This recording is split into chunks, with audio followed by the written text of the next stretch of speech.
it's definitely been getting harder and harder to maintain social distancing regulations as the weeks have gone by.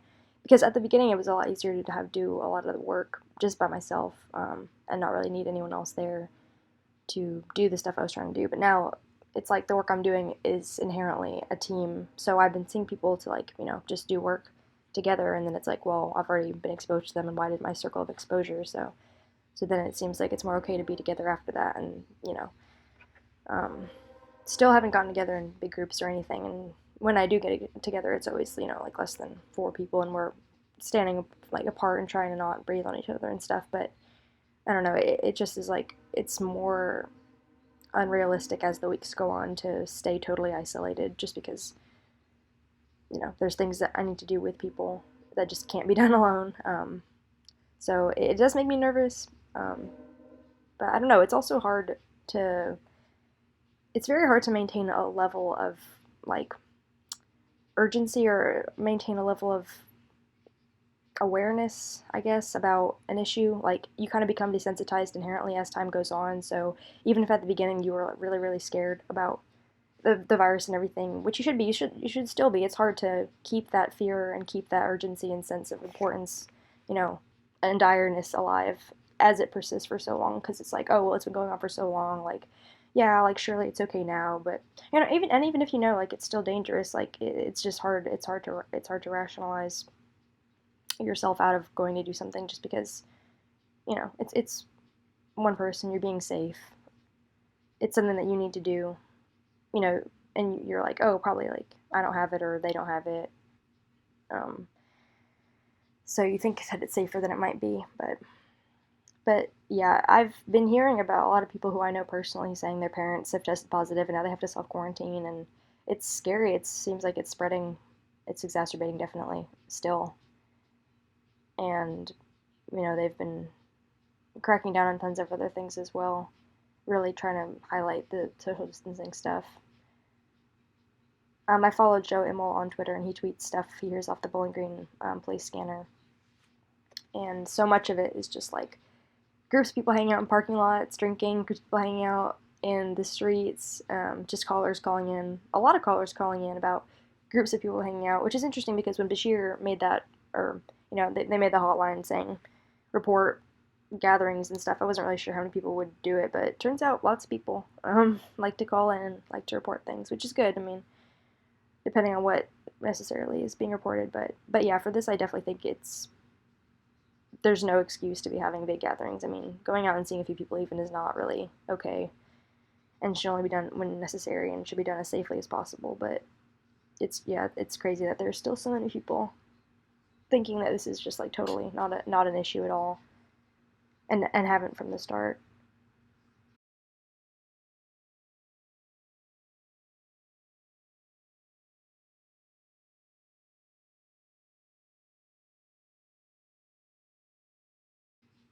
So today, Rachel and Courtney and I were taking pictures of ourselves holding different sunrise signs to post as new stock material on the Sunrise account. Since nothing's really been going on, we haven't been having any in-person events. We haven't gotten to take photos of anything, so we've been dry on content, and we find that keeping up with people through social media is something really important, and it's an easy way to maintain engagement, even if it is like a lower level of engagement than it would be obviously doing something more interactive. It's still good to keep your name alive in their minds and show them that we're still doing work and still creating new content things out here. So this was something we really focused on today. We just took a bunch of different pictures of each of us. In this one, we're recreating the Rosie the Riveter shot because we wanted to do a graphic design campaign kind of where we show like imagery from like World War II, like the Uncle Sam poster and the Rosie the Riveter thing, but they're wearing coronavirus masks, and we make it about the modern pandemic instead, and the plight of workers. It also snowed today, which was really, really weird and totally out of season. So the club that I'm chair of, the Young Democratic Socialists of America, we have still a meeting every Tuesday at 6 CST, just on Discord, which is like a gaming platform, I think. It's used for like streaming games and talking during games, I think, but lots of clubs use it just for like social interactions and things, Queer Student Union as well. But we have been having our weekly meetings in the voice chat, or voice channel, so we just like talk, and it's really nice. It's really, really, like, it's always, like, it's just, like, a highlight of my week, because everyone is really, like, it's just nice to be able to talk to everybody about everything that's going on, and everyone's just so, like, fun, and I think everyone gets along really well, so it's something, like, we all enjoy doing, and it's really nice knowing that as an activist, like, there's still other people out there who want to organize, even at a time like this when everything seems to come to a standstill. Like, there are still people who want to get together. There's still people who want to put, like, their time and effort and energy into this, even at a time when, their resources and energy are being called upon by so many other facets of their lives. So I think it's really, really cool and really awesome, inspiring. But in this meeting, we were basically just talking about some of the campaigns we've been working on and updates on progress with those, focusing on coming up with goals for next semester, because we have so much time now that we really just should plan and get a really, really strong goal in place for our operations next semester. We also try to have a weekly socialist movie night where we screen something related thematically to some sort of social activism or pursuit, or, the denigration of capitalism. These are really nice too, because it's basically just like digitally hanging out with friends. And we never really got to do many social activities as a group before the semester ended, so it's nice to be able to fill in those gaps now and kind of just build together and build solidarity together on a more, like, personal level outside of club activities.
For Sunrise NYDSA, I've been working on a flyer campaign of different things to hang up in businesses in the community. One has to do with the cash refunds petition. Another one is about renters' resources, like the eviction hotline we developed, and the Report Your Landlord Google form that we created, where we are collecting threatening letters from landlords regarding evictions after the state of emergency has been lifted, or prior, or for any reason, really.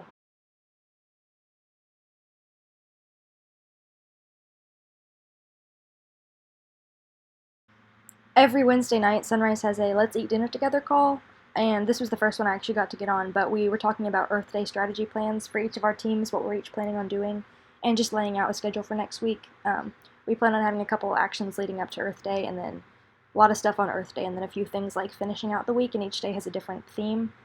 It is kind of discouraging and sad, just because this strike, the Earth Day strike, was going to be our biggest strike yet, and we'd been planning on it for months, trying to organize everything and get everything ready, and it's just upsetting now we can't really do anything in person, obviously, because we're not allowed to congregate. and everyone's gone back home too, so we've lost a lot of our membership base. But again, same as with YDSA, it's just nice to see people organizing still. It was good to see all the team leads in one place like this, because I hadn't, we'd been having spotty communication. So I think it was really important to have a kind of grounding call where we all could just get on and share updates for what we'd all been working on. It's easy to get lost in activist work and really dive into your own thing and not really realize that other people are also having their own projects that they're doing too. So you guys need to coordinate for maximum efficiency. And that gets even harder to do in a digital arena. So having these Zoom calls is really grounding and just nice too to talk to these people, because they're your comrades, they're your friends. We've been organizing together for months, and being distanced from them is hard, and it makes you feel a little less powerful because you don't have your group there with you. You don't have the people who are fighting with you by your side, right there visibly with you. And they're still doing a lot of the same work, just invisibly. But it's harder for both of you to feel validated and to feel motivated, because we do motivate each other and just kind of provide examples for each other. Insofar as one of us gets really busy and the rest of us kind of pick up the slack, but it's hard to do that when you're all alone and you don't have a team to pick up your slack for you, or a team to give you fresh ideas, or critique your ideas. So it's nice we can still connect over platforms like this. Being here for Earth Day kind of has been the last holdout for me. I've been wanting to stay around so I can keep putting up flyers and organizing with people and doing things locally. But after this next week, I think it'll be kind of, well, I was thinking it'd be kind of around time for me to go home, but then I realized that, if I'm doing all this stuff, advertising, helping with the eviction hotline, I need to be there to actually see it through. So I might have to stay till May, a little bit later on in May, or I'll try to, as best I can, wrangle that. It's just finding accommodations that'll be hard, but my friend asked me to make a poster specific to their apartment complex for the renters' resources, sort of cumulative information. So we've got the hotline on there and Sunrise's email in case anyone needs to contact us asking for help for anything. We just want to be there for the community. We can't allow people to be kicked out of their homes without someone being there trying to stop them or trying to advocate for them or bringing attention to the scene. Evicting someone is never moral, obviously, but especially during a time like this when they need to stay home to stay safe. Where are people going to go? It's just inhumane, and it's gonna affect so many people too, because so many people have not been able to be working. So many people are not going to be able to pay rent come May 1st. So many people didn't pay rent in April. So there's, first of all, no way that they're going to facilitate all these evictions, and second of all, we're just not going to let that happen. I mean, it's just not. That's what we have to do as a movement. We have to stand up for what we believe in, and we have to physically back up our theorizing. We have to, do what we say we're going to do. We have to be there. And we will. So I just hope that anyone who needs it sees the hotline and sees the resources in time.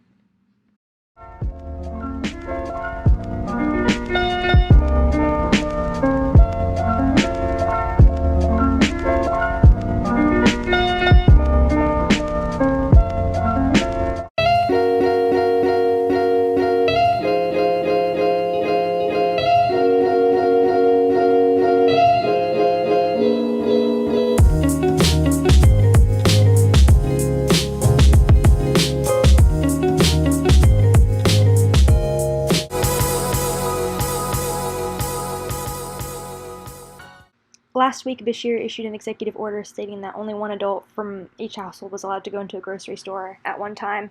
So Jack and I have not been able to go grocery shopping together in a while, which definitely has been sad. Definitely has made it a lot more of a chore having to go in alone and get everything. And also, I'm very averse to using a cart, so I always try and grab everything and then realize it was way too much when I should not have attempted that from the start. But,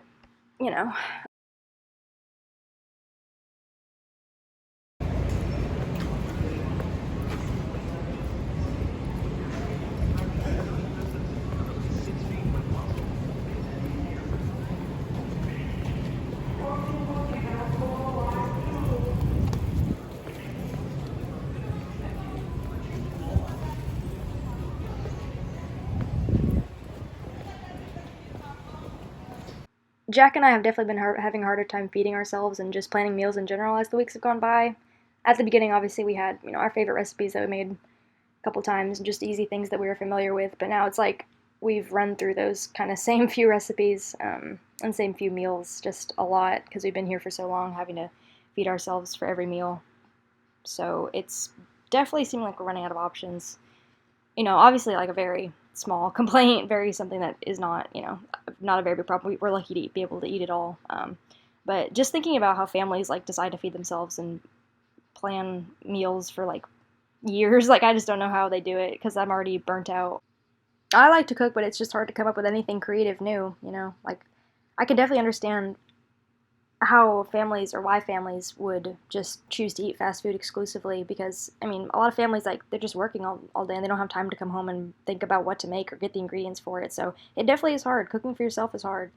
A obviously awesome revelation no one's ever had before. But my Leadership 450 class, which is about global leadership, doesn't have a scheduled Zoom meeting time during our normal class meeting time, but what our teacher has done is divided us up into a couple small groups that meet every week. So my group meets every Friday at 6 CST, and our meetings are really nice. We have like one small group activity that we do. We talk through while on the Zoom call, and one of us takes notes and types the answers while everyone else just talks about it. And it has to do with like the week's readings and videos or articles.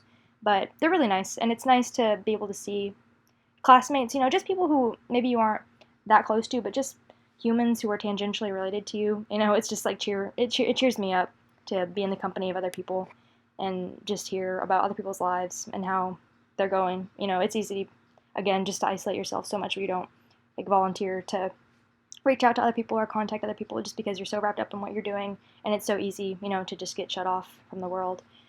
But it is really nice getting to stay in contact with people, even people who I never really thought that I would necessarily, be friends with or talk to. We've been able to develop these relationships through these personal online classes, and that is definitely a special opportunity.